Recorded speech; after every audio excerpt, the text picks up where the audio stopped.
Hey Pokemon Masters, Birdkeeper Toby here and welcome back to my channel, my wonderful channel all about Pokemon.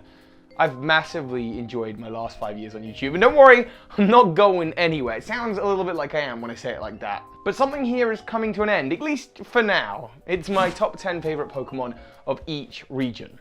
Back when I started the channel, I did every single generation through, well, from generation 1 through to Kalos, which at the time was the latest thing.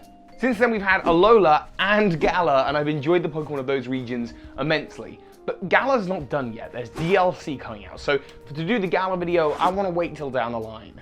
I've also been doing my top 10 least favorite Pokemon of each region, and so far I've only just done Kanto and Johto, and I am going to put pause on that as well for now. I'm enjoying doing them, and it's been fun to revisit some of the kinds of videos that I made back when I started the channel.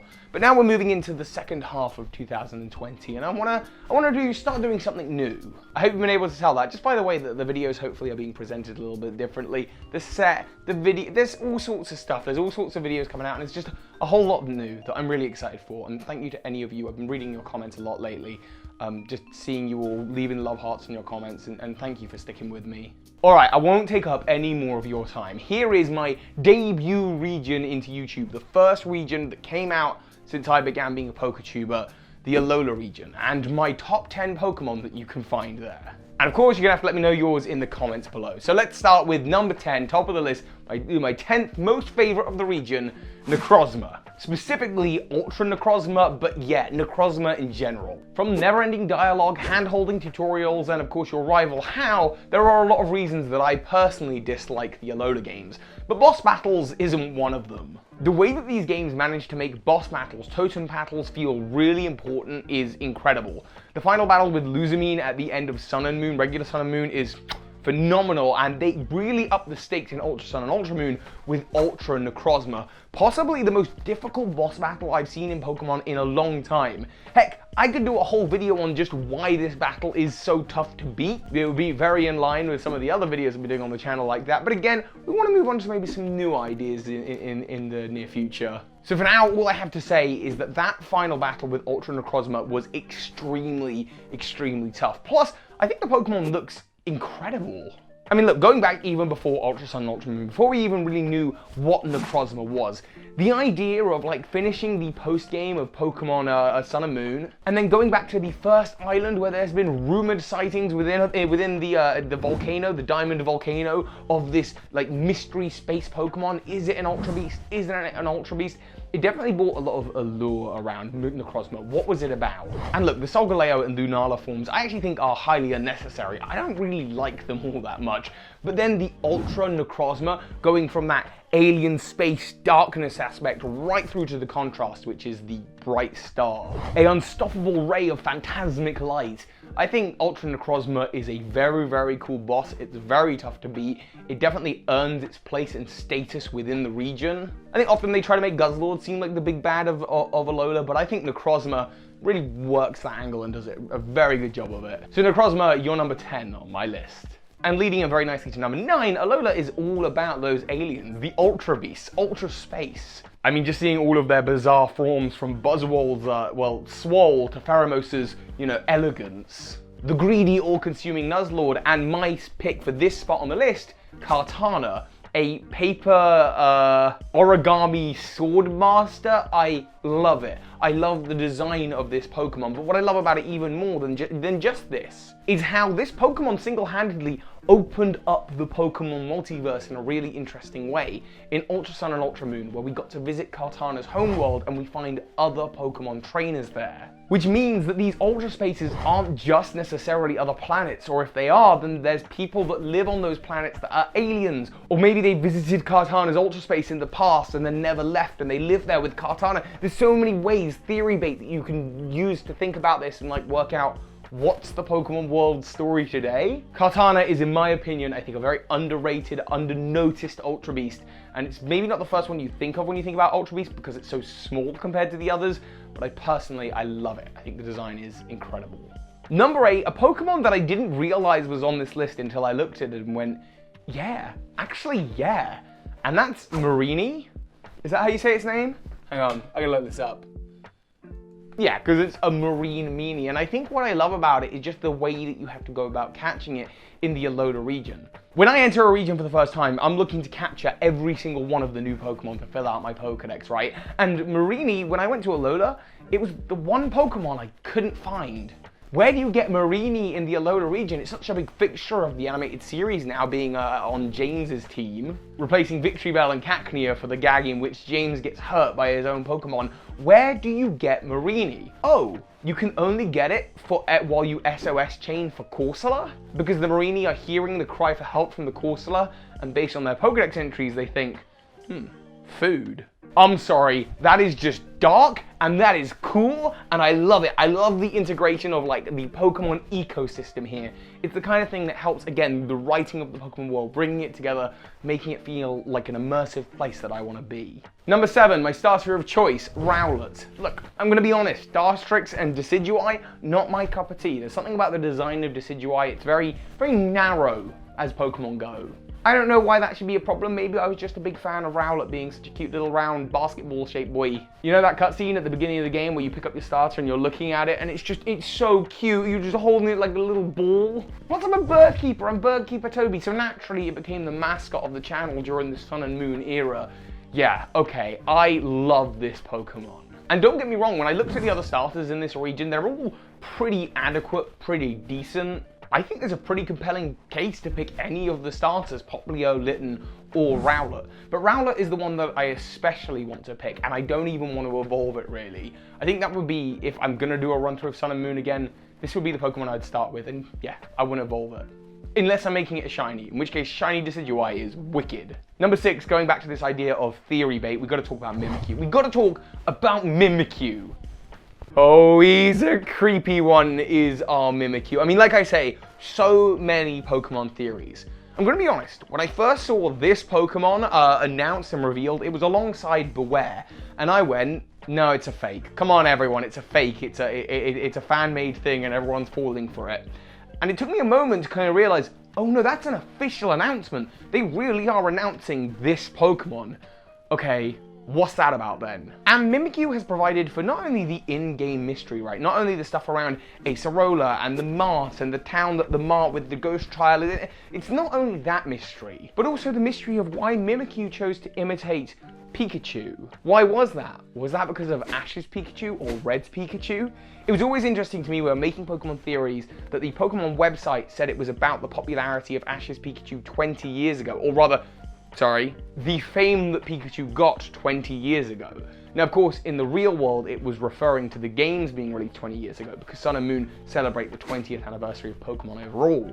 But in lore, in the Pokedex, that statement actually never comes up. It's not in the games. That said, you can still see inside Mimikyu's room a little picture of Ash and his Pikachu.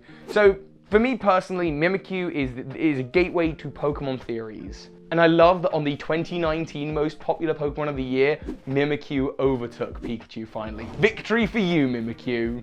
I just think it's absolutely fantastic. And now, moving on, number 5, Poipole. I mean, look, with Ultra Sun and Ultra Moon being the follow-up to Sun and Moon, there was no doubt that any extra stuff they were going to add was all going to be in the realms of Ultra Beasts and anything set through the Ultra Wormholes, which of course is what happened. And in Sun and Moon, the main Ultra Beast is Nihilego. That's the kind of the Pokemon that takes the biggest place in the story, other than say Cosmog.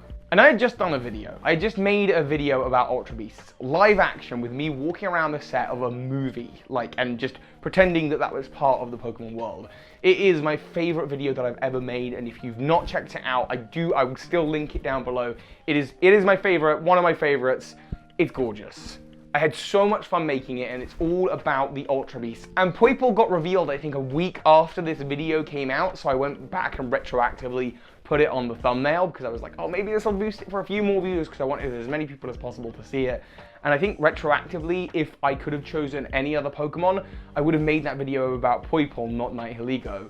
It's a Pokemon that I love, that it's the starter of Ultra Megalopolis, if that's how you say its name. It's a starter of a parallel world. It's a legendary Pokemon that Ash Ketchum himself has caught. It's got the best looking shiny. I mean, I love shiny Poipole. About a year or so ago, there was a shiny Poipole event in a toy store called Smith's, which we have here in the UK. I don't have one near me, but there was one in London in a retail park that I knew about, that it was a big trek out of my way. And one day while I was visiting London, I was like, right, I'm taking 40 minutes out to go to this one shop so that I can get a shiny Poipole code.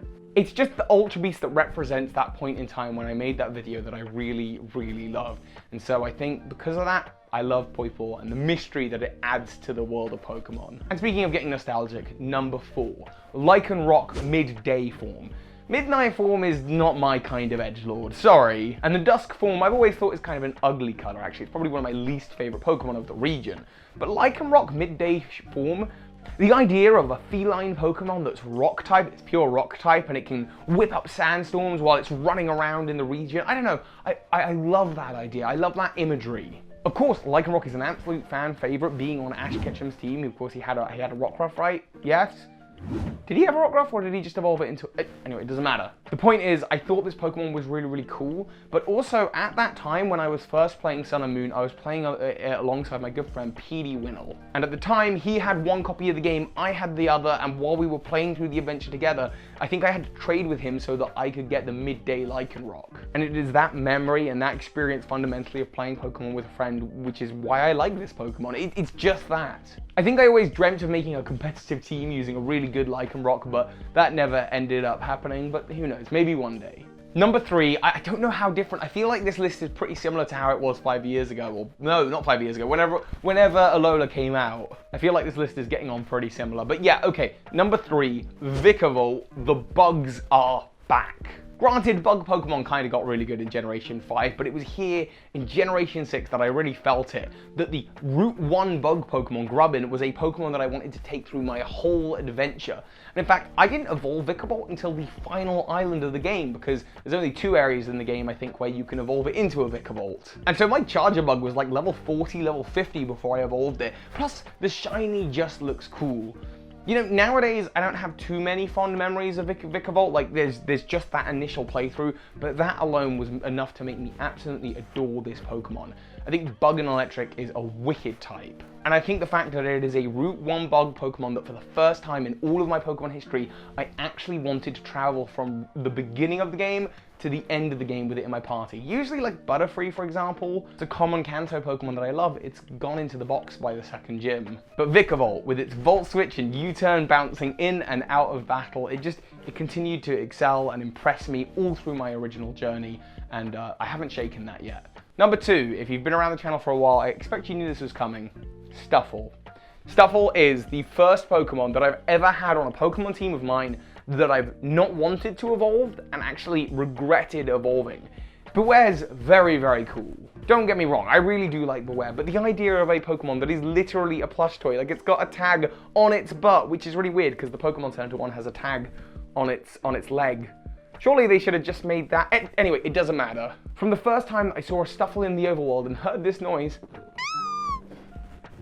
I just knew this was a Pokemon that needed to be cuddled, that needed to belong on a team. And for the longest time, whenever I imagined me being a Pokemon adventurer, going out into the Pokemon world, and I think about like how Ash Ketchum has a Pikachu on his shoulder, Stuffle would be mine. And with it being a cuddly plush toy, I think it's always fit in perfectly and found a home in Team Snooze as well. Beware is great. And actually going back to Petey Winnell, he even very kindly, because he knew how much I love Stuffle, traded me a shiny Stuffle, which of course was golden. And then I went and evolved it into a golden Beware because, okay, this one I'm going to evolve, it's shiny. And then I found a wild golden shiny Beware on stream. So now I've got 3 Beware, 1 from my party, 2 shinies, and 2 of them I've regretted evolving. I just would like to have a Stuffle on my next team. And number 1, as I said earlier, the bugs are back. Bugs, plural. Again, you've been watching the channel for any amount of time, you know that I love Golisopod, and I love it shiny as well. I mean, not to oversell it, but Golisopod is possibly my favorite Pokemon right now. I'm sorry, I just think the design of it is phenomenal. Multiple arms, some massive for attacking, others smaller for clawing at little bits of prey that it's going to eat up. It is a Goliath Isopod. The fact that it is a big bully that evolves from a little wimpy Wimpod, I just think it's great. My friend EJ traded me a shiny Wimpod, which I evolved up into Golisopod, and I've used it on an adventure in Pokemon Shield. I even made my own Pokemon coordinator outfit all about this Pokemon, and why do I love it so much? I think it's number one, I used it on my first Pokemon Sun and Moon adventure. It was absolutely the ace of my team. Number two, its ability to, when it gets to half health, wimp out and then tag in another Pokemon. It's actually something I really like. I know it's something people don't like about this Pokemon, but I love it. And number three, just from a design concept, again, I think it's really, really cool. It's got an interesting type. Golisopod is possibly my favorite Pokemon right now, but my favorite Pokemon are always changing. That's why I decided to revisit all of these regions 5 years later. I mean, it's literally been 5 years since I did this playlist of videos, and now here we are again. Rather than taking a whole year to do them like I did in my first year on YouTube, I've done it all in half a year. Because now's a good pivot point for the channel, I think. I've been thinking about it a lot lately, and I hope you can even tell in the style, the way that I'm doing this video, how comfortable I feel, how I think I've spent the last 6 months maybe just finding my feet a little bit with YouTube again and going, all right, post Sword and Shield, what does that world look like for Birdkeeper Toby? And I think there's going to be a bit more new and interesting stuff, exciting stuff coming out. I'm going to put the top 10s like this just on hold, just for a little bit. I will absolutely eventually complete my bottom 10 of each region. I will one day, of course, once all the DLCs are out, do my top 10 Galar Pokemon. But for now, this is it. I'm putting a little pause on it, and I'm going to move on and adapt and evolve what you've known and come to love here on the channel. So if you're in it with me, if you fancy it, hit the subscribe button, notification bell, yada yada, you know the drill. It just helps you keep up to date. I try to upload twice a week, Tuesday and Thursday. I'm having a lot of fun with it right now, and I just want to say thank you so much for all your comments, for watching. Let me know how wrong am I about my opinions and which one did I forget, of course, in the comments. And with that being said, so hi Pokemon Masters.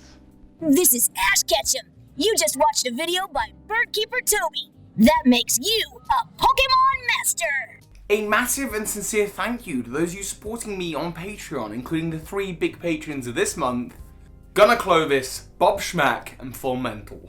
Thank you.